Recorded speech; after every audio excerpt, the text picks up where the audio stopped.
They say there's a city where two worlds meet, not in conflict, but in harmony, where sunrise touches the Bosphorus and silence becomes sacred. You don't just see the skyline, you feel its breath. Wander the old stone streets, and you'll hear the past beneath your feet. Every brick tells a story. Every cat owns the path. Then you step into a palace of devotion. Light pours through colored glass, and time pauses. A cup of tea on a rooftop, steam rising, city glowing, simple, timeless, perfect.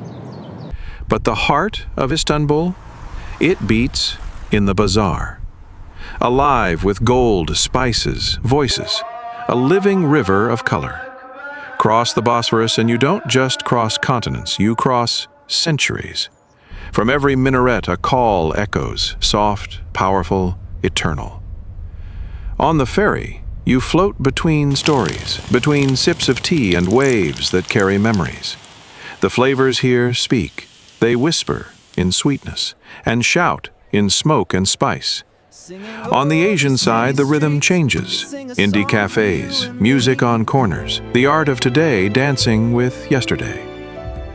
As the sun sets over Galata, you realize you're not just visiting. You're part of something ancient, something alive, something unforgettable.